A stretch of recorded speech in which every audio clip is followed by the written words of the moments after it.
All right, so everyone, welcome to the Vibrant Voices, the All Vision Caribbean Latino Film Festival podcast. And today we have a special guest, Isaiah Francis, and we're going to talk to him about his film and what made him want to become a filmmaker. And so, Isaiah, welcome to the show. Thank you guys. Thank you guys for having me. Blessed to be here, blessed to be part of this. This is amazing. God is good. All powers to God for being here. Thank you guys so much. And I'm looking forward to sharing my life, sharing my film, and just sharing these glorious experiences that God has experienced. Okay, Isaiah, tell us what made you want to to become a filmmaker? I know because I was reading your bio and it stated that you are a tech person, that you started in tech, and I think you're still in tech. You write apps, mobile apps, you're a software engineer. So tell us how you go from being a software engineer to becoming a film director. Can we? Yeah, so what a beautiful segue is Mother's Day weekend, and I get it from my mother. My mother loves movies. Me and my mother actually go to the movies together and see movies to this day. So what I've realized growing up, I'm 39 years old now. I've realized that watching my mother and seeing how she is so into movies and how she dissects movies from movies like Jurassic Park to Gladiator, just seeing her love for the movies, I realized my love for the movies. And what got me into filmmaking was that, I realized I have stories to share. And when I was 23 years old, I had a story that I've written that I want to put out there. And I told myself, I said, you know what? No one's going to write this story. I'm going to have to put this story out there. And this story needs to be done by me because when it's done by me, it's done the right way and it's done the way that God wants it to be. So just watching with my mother, seeing these beautiful stories out there, these beautiful personal stories that people have put out there. I was like, you know what? I want to put my stories out there because I know there are other people out there that want to hear and see my experiences, and we share our ideas, our experiences, and just make this world a better place, but better place. Ugh, if I didn't know anything about black people, I'd say they love selling drugs. And you gotta admit, these rap songs, they're not calling white women names. They're not talking about white women. And they're definitely not talking about robbing and killing white people. And all these black ball players all have white wives anyway. Instagram models. I mean, look, and to be perfectly honest, I don't think I'd call a black guy who's got a Mexican girlfriend who lives in Orange County black. Everyone built this country, okay? Especially us. I mean, black people, they're not responsible for building America.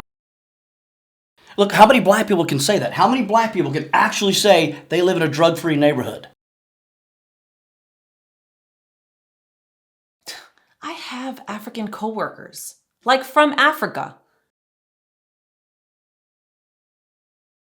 World War I, World War II, the Vietnam War, and the war in Iraq were all created by white people. Why is it that black guys want to be with white women so much? Until you are 6 feet deep, you will not embarrass this family and you will not make us look stupid. Black people that live in communities like ours fit a certain criteria, okay? They're not ghetto, they're not loud, and they walk a pretty straight line.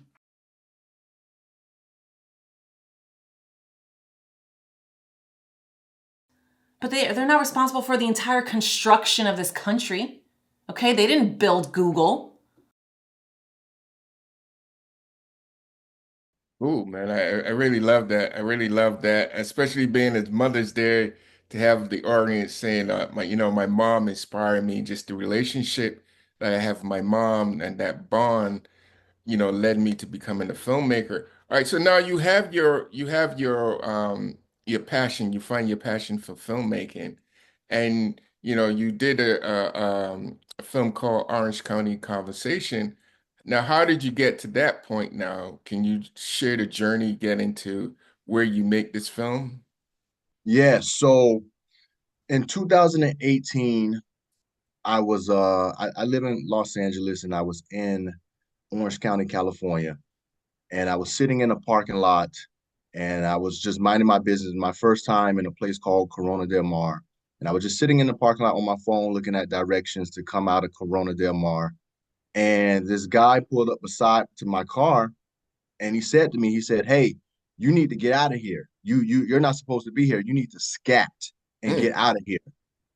And this happened in 2018. Right now it's 2025, so you can see how long it's stuck with me. But what I realized in that situation is that the man told me to scat. And the mm, only time we say the word scat is when we're talking to animals. We never tell humans to scat. We tell humans to, get away, get out of here, but we only say the word scat to animals. So that situation, with everything that I've been through in life, that situation stuck with me greatly all this time. And that was 2018. And in 2019, I wanted to write a story about it. I wanted to share my experience. I wanted to put this experience that I went through out there and just to see, if anyone else has experienced this or if anyone else is going through this and how this experience can bring people together. And I wrote a short film, and in actuality, when you see the film, is a white father and a Hispanic mother and a mixed race daughter. But originally, it was a black family having a conversation about issues that black people go through.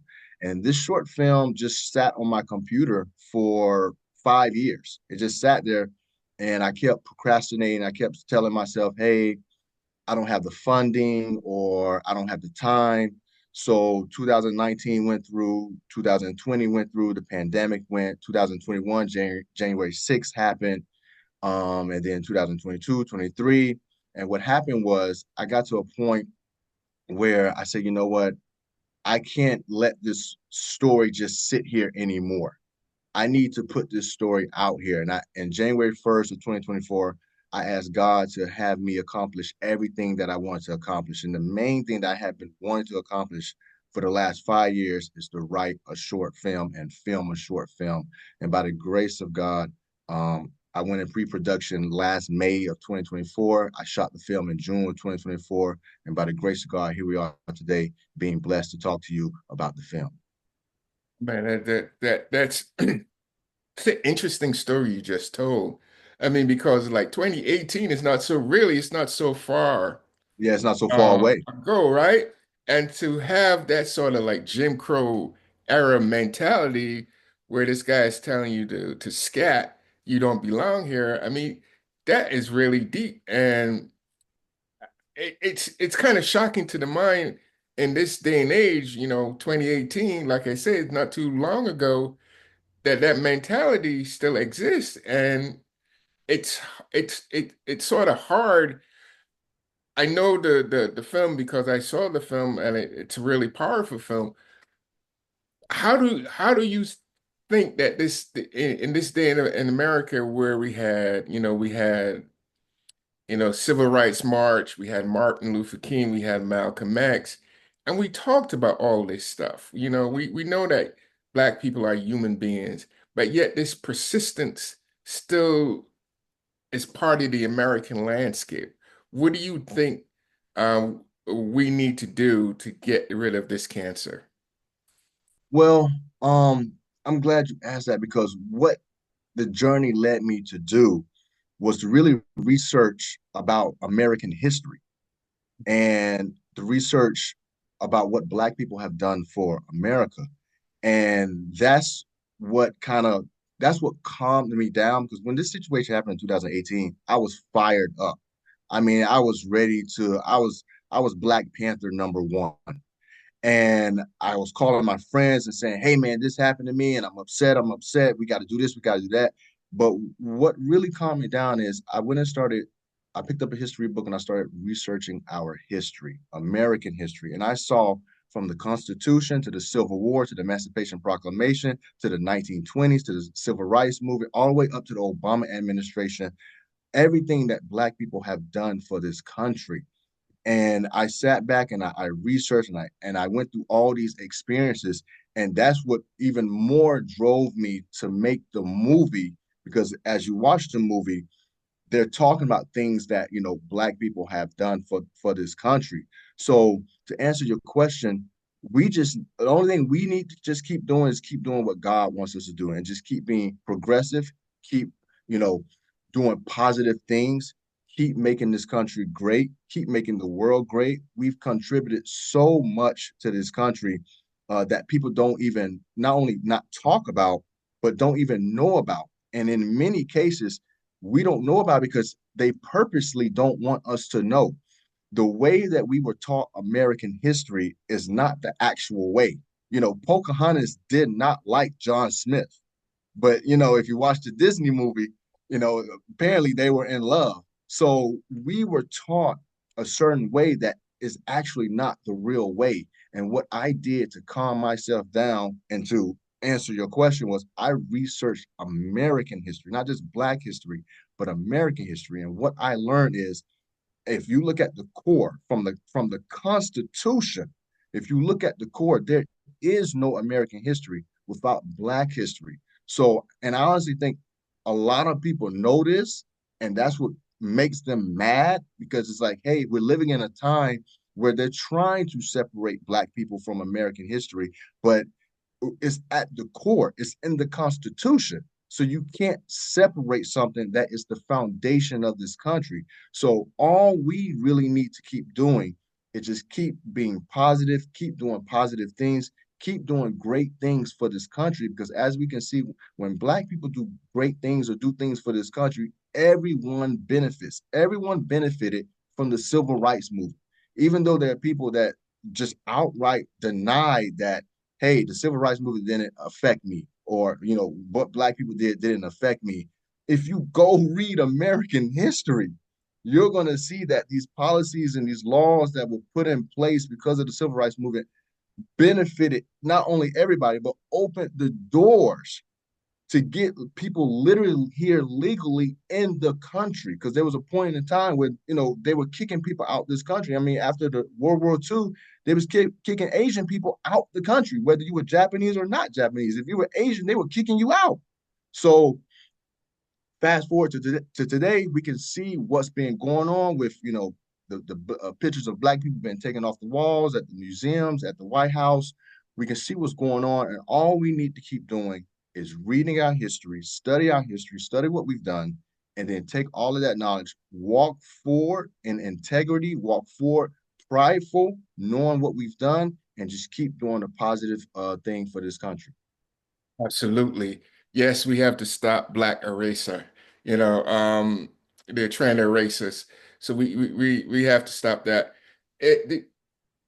The great thing about this media, filmmaking, is that you can tell a story and you can shine a light on a particular issue. And that's the power of this medium. And what you did with your movie Orange County is something magnificent. So now you completed the film, right?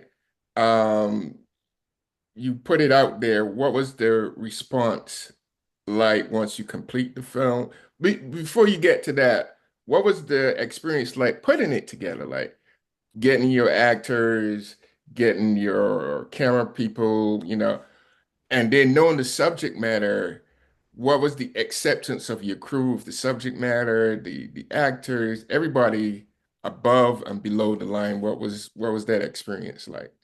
I can be honest, I was afraid that no one will want to be part of the movie. So when I started casting, I was actually shocked that people even put in for the movie. The mother, she was the first actress that actually submitted it, and she was perfect. I loved her, I casted her. The daughter was also one of the first people that submitted it. This was her first short film. She did wonderful. The father, on the other hand, I had went through several people. I didn't like them, and then he submitted a reel, and I liked his reel, how animated he was. So I told him, "Hey, audition," but he wouldn't audition. He would just send another reel. So I reached out to him like, "Hey, man, I like you. I really want you. Audition." And he called me. He spoke to me, and we had a 4 hour conversation. Of he was saying, "Hey, man, this father figure in this movie, I resonate with this guy. He sounds like a conservative, right wing. I don't want to say MAGA, but conservative right wing guy." And he was like, "Hey, that's me. That's who I am." And I feel like you're painting the conservative right wing guy a certain way.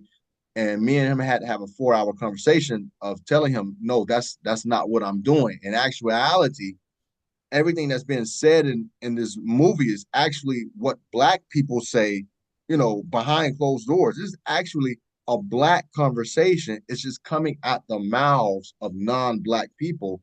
And that's why it's so shocking, is because to Black people, we have these conversations all the time. This is stuff that we think about and know all the time. But when another race knows about this or hears about this, some people get defensive. A lot of people are shocked. A lot of people don't want to have anything to do with it because it's not a conversation they have, but it's a conversation we have. So I had to explain that to the father and let him know where I'm coming from. And then once he finally understood, that's when he auditioned for the film. And even after he auditioned, his audition was okay, but I knew I could get him to where I wanted him to be. I casted the movie on June 2nd. We had 3 rehearsals, 2 Zoom rehearsals, and 1 in-person rehearsal. And then we shot the movie on June 30th. So it was a very quick turnaround by the grace of God. I took a break in July because I was editing a app, and then I got back on it post production in August, and worked every day, grinding on every day, and I was able to submit it by the grace of God to my first film festival, September 4th. And God has had me on this marvelous journey, and the number one thing I've learned out of all of this is when God puts an idea in your head, you need to act on it. And like I say, I've sat on this screenplay I sat on it for 5 years. But as soon as I shot the film, God opened up all these doors. So the only person that's holding you, to anyone out there in anything that you want to do, when God puts an idea in your head, the only person that's holding you back is you. Act on that idea because God is going to work through you. And look, we're having these conversations today.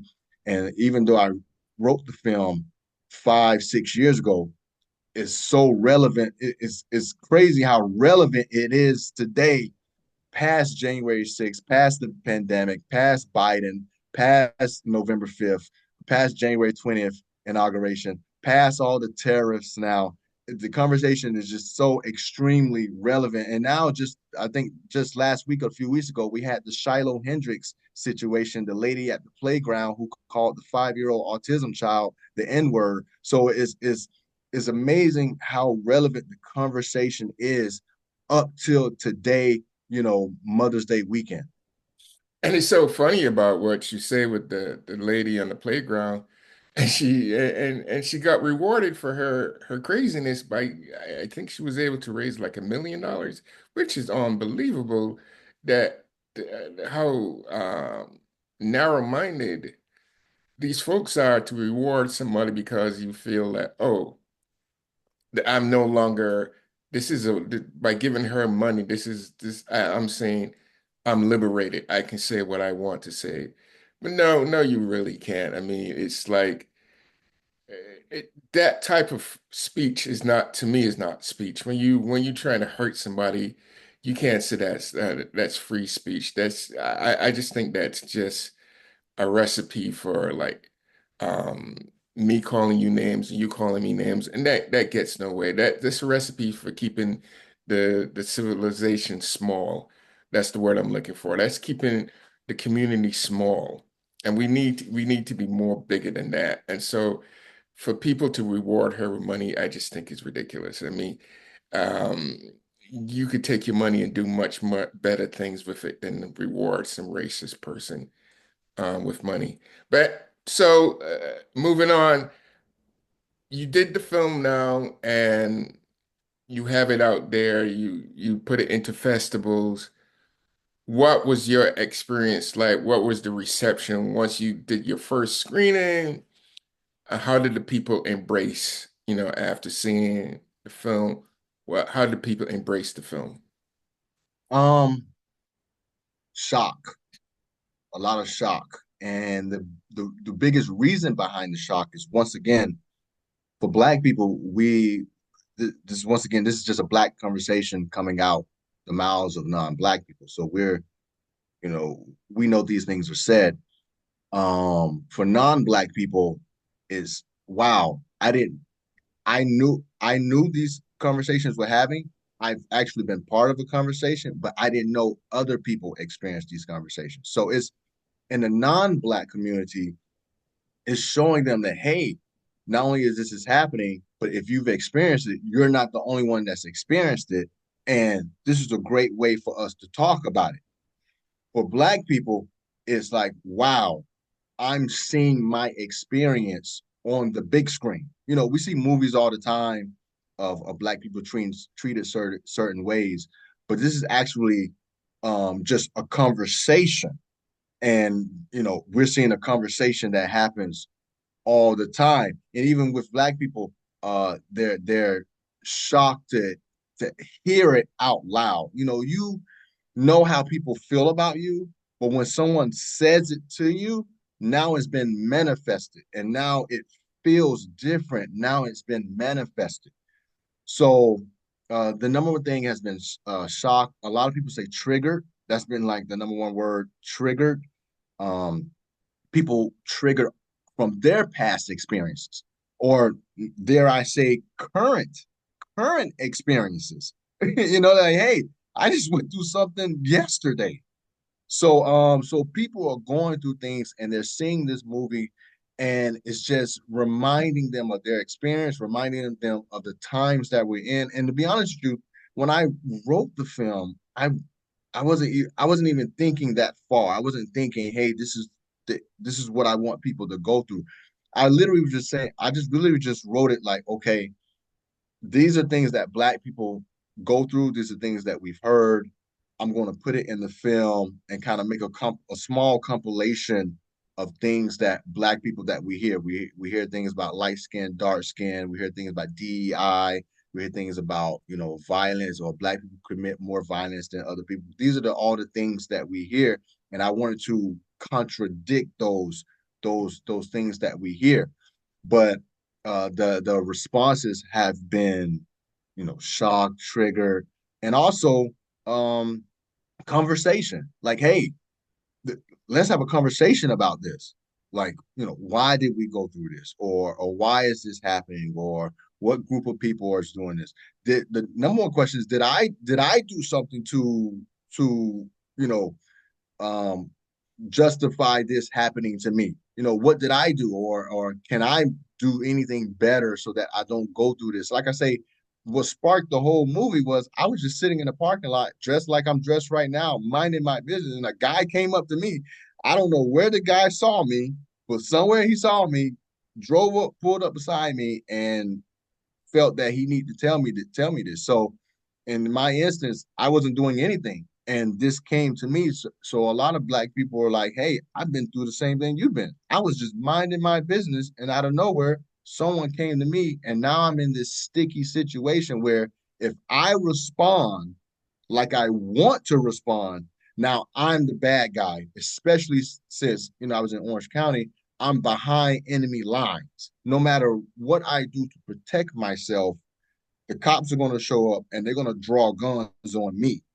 So the responses have been overwhelming. Um, Conversations, Black people, non-Black people coming together, having these conversations, especially in the political time that we're in right now.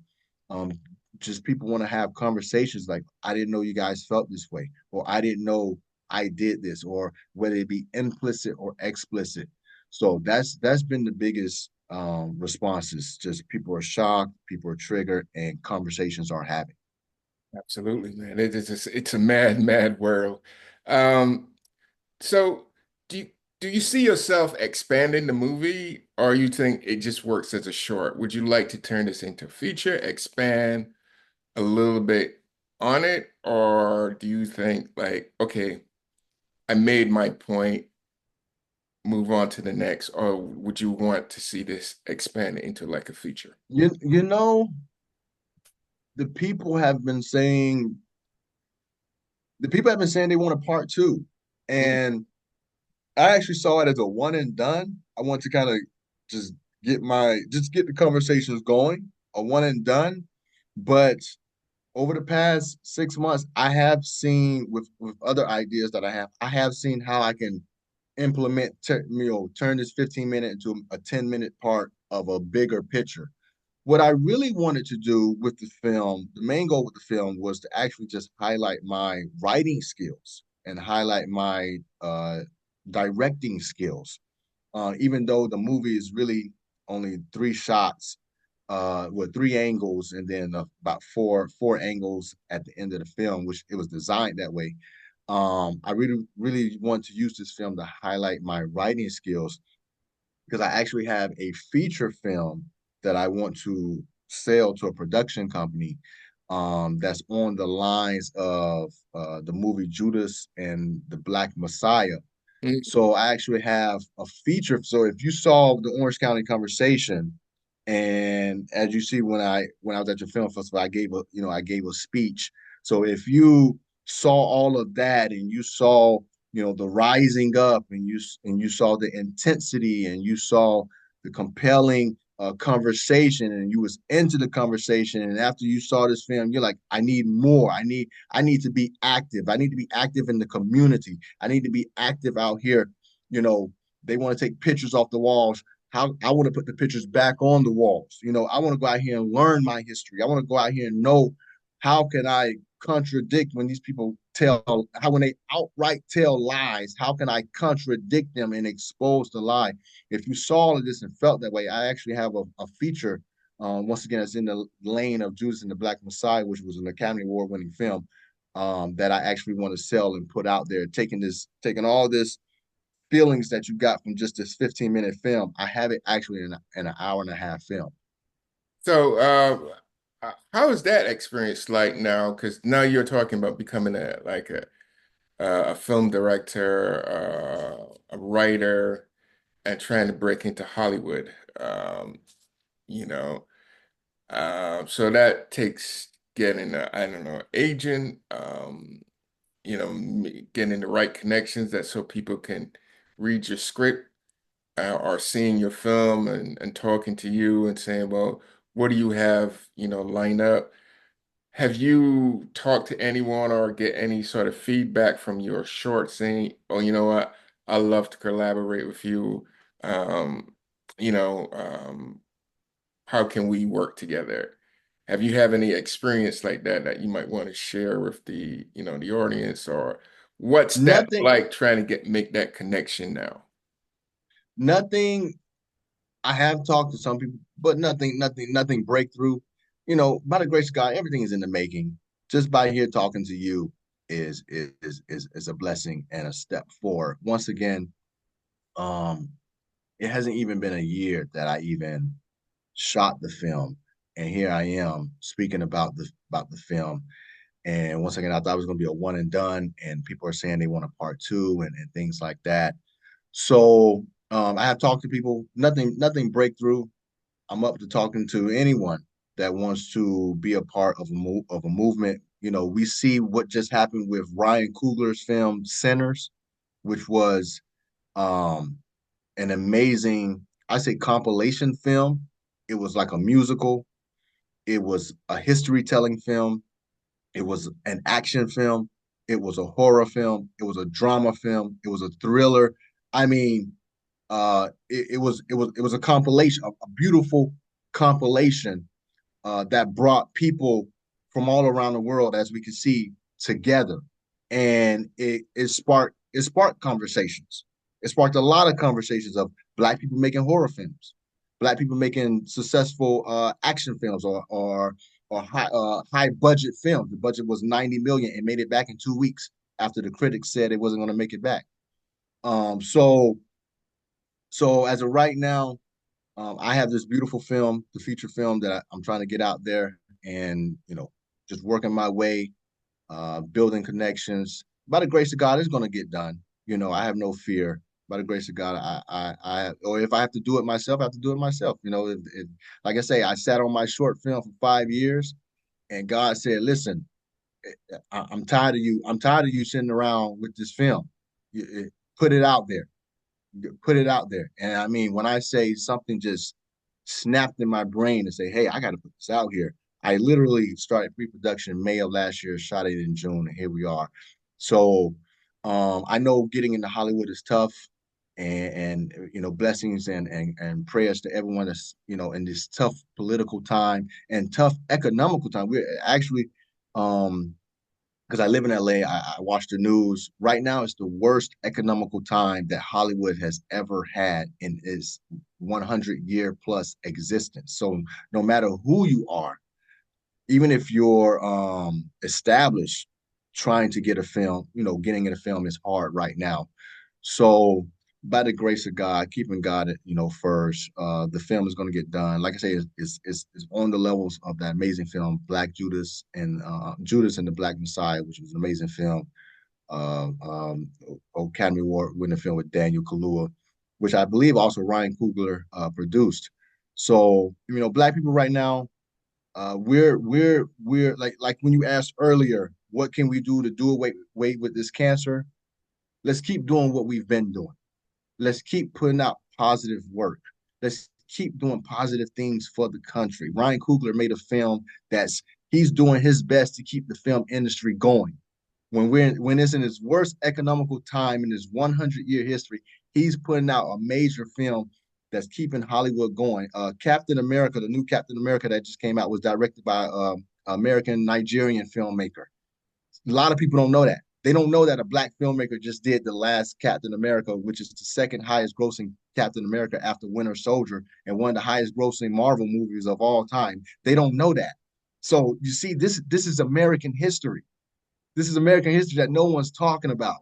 We're making American history. Ryan Coogler put out a film, the number one highest grossing in one weekend original film of all time. Out of all the films that ever came out, and it sparked the conversation of when you thought about it, it was like, wait a minute, all these films that have come out are based off books. They've based off comics. Jurassic Park. All these movies were based off books. Lion King was based off an adaptation. We thought Lion King was an original idea, and it's not an original idea. So, the whole Disney was basically based off old kid stories from a whole other time. So it sparked the conversation, like, wait a minute, Hollywood isn't as original as we thought it was. And here we are, black people, putting out an original voice, which is helping Hollywood stay, afloat.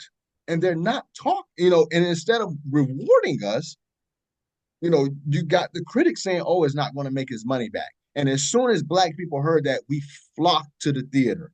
We flocked to the theater and made it the number one movie in the world. So, just going back to your question, what can we do to do with the cancer?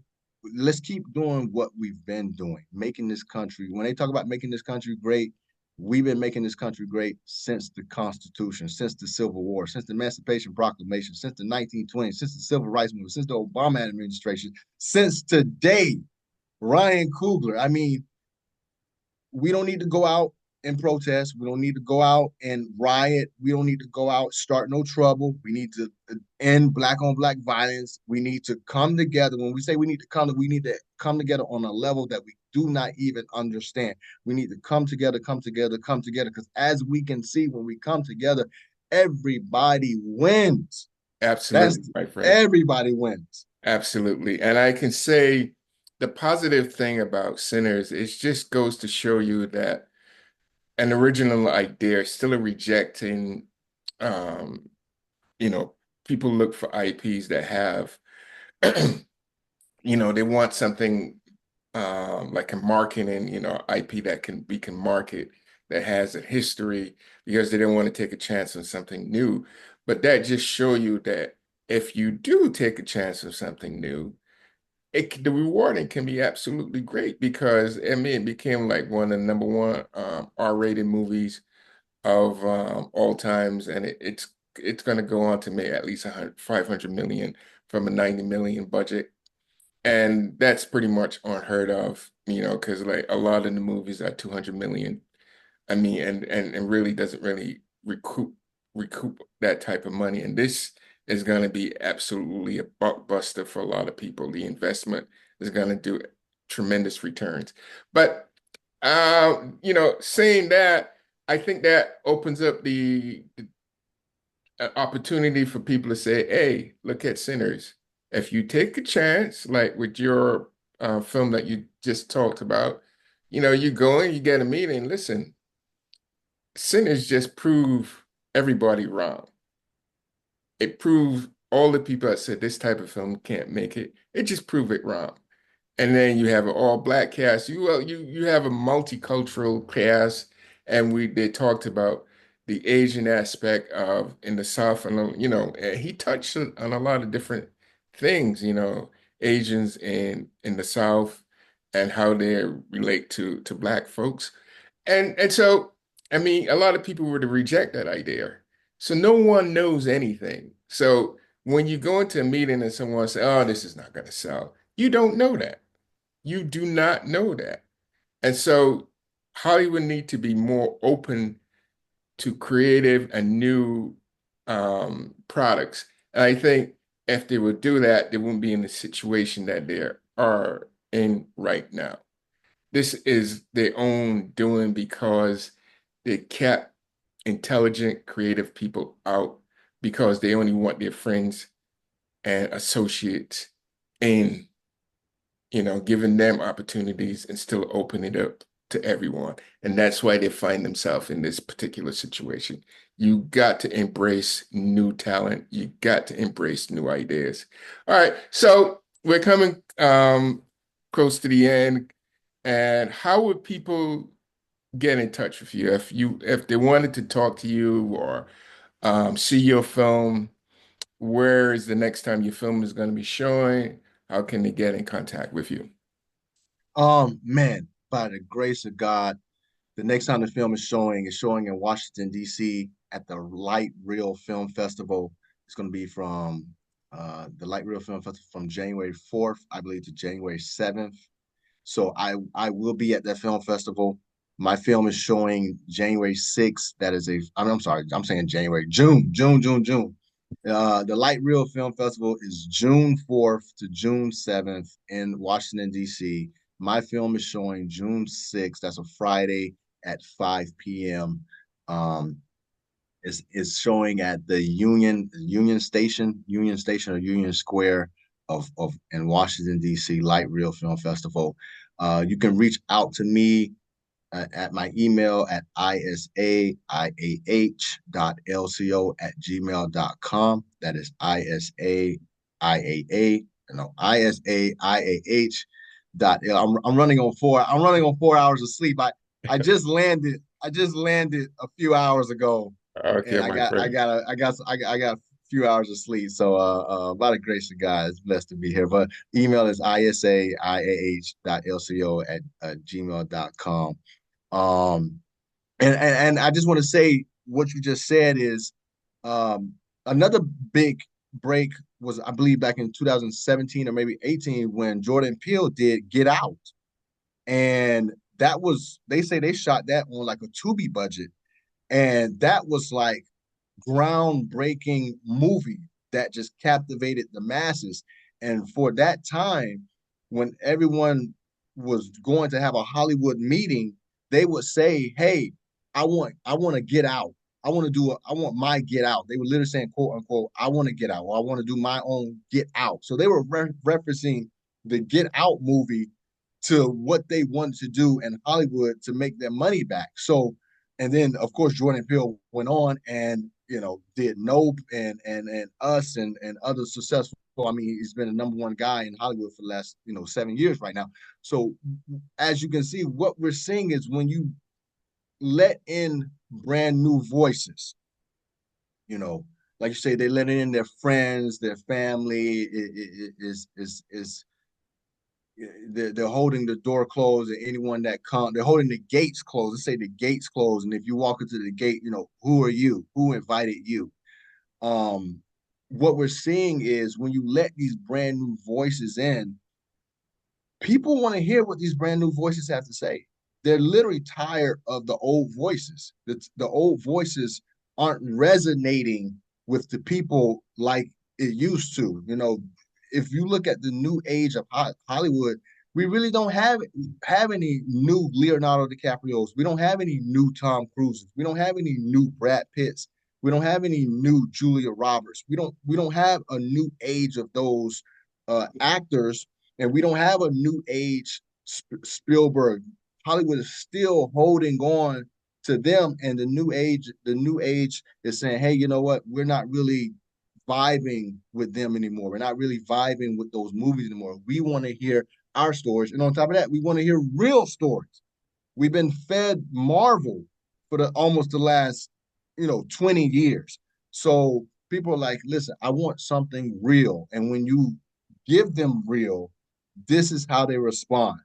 When they gave them Get Out, they responded tremendously. Ryan Coogler's gave them Black Panther, which at one point we thought was going to be the number one grossing movie at all time. Black Panther shocked everyone, and it really shocked everyone because the story was so real that people was like, no matter what color you are, people were like, oh my God, I see myself in this story. I see myself the good guy. I see myself the bad guy. I see myself losing my father. I see myself, family being betrayed, culture being betrayed, and all these other people saw that. Fast forward to today with Sinners. People are seeing themselves in those characters. They're seeing the love that the husband and the wife have. They're seeing the love that the family has and the culture has and the community has. They're seeing, okay, you got this woman she's white, but we know she's Black. So in the Black community, we know that, but outside the Black community, they don't really know that. So they're seeing this and they're like, well, she's white. Well, let me educate you. Let me educate you. See, you're saying she's white, but we know, Black people, we know she's Black, and this is how we know this is what people want because they're being educated. These are the brand new voices that are educating the people. And in a political environment that we in right now, where this lies are just being spread all over the place, what I learned is on November 5th, everybody was gung-ho. We got the results of November 5th. Some people felt like they lost. Some people felt like they won. Fast forward to today, we're seeing all the results of everything that's been implemented. And the number one thing that people are saying is, I feel lied to. That's the number one thing people are saying. You lied to me. I feel lied to. I feel betrayed. People are saying left and right, I feel betrayed. So what people want right now is truth. They want truth. They want facts. They want reality. They want real. They're tired of the lies. They're tired of all the false idols and the false evidence. They're tired of it because they're suffering because of it. People are literally suffering because of it. So when we put out these movies, Sinners, Get Out, Black Panther, Judas and the Black Messiah, when we're putting out these real movies, the reason why they're winning Academy Awards, a reason why they're making $1 billion at the box office, a reason why they're the surprise hit of the year. The reason why is because people's like, hey, that's real. That's what I want. That made me think. That made me think. Now I can go out into the world and make an educated decision. I'm being fed so many lies. No more lies. This is real. And that's why these Black filmmakers have been doing so successful, because for a long time, you know, we've been fed lies, we're tired of lies. We educated ourselves, we learned ourselves about American history, and now we're through movies. Think about Get Out is literally about white people wanting to be Black. That's what Get Out is about. That's what Black Panther is, the Black experience. It's the American and African Black experience put in a superhero movie. That's all that Black Panther is. Even in the second Black Panther in Wakanda Forever, they had the Latino guy doing his indigenous culture, and that sparked outrage because people don't know about the indigenous culture. So that movie was able to teach about the indigenous culture, about the Latino history. So we're putting out movies that are real, and people are responding greatly because that's what they want. And as we can see today, they've been fed so many lies. People are tired of lies. People are tired of them. They want real, and we're giving them real. And by the grace of God, the new school of filmmakers, we're going to put that realness out there. And we're going to be the ones that bring Hollywood back to its glory days, because going forward, people want movies that make them think. They want movies that make them move in a positive way. Absolutely, my friend. And so that is a good place for us to stop. I want to thank you for coming on the show, and I appreciate everything that you do for the community and everything going forward, what you plan to contribute to the community, to the film community, and to the Black community. Thank you, Sarah, for coming on the show, and have a good day. Thank you. Thank you for having me. You guys have a blessed day. Thank you.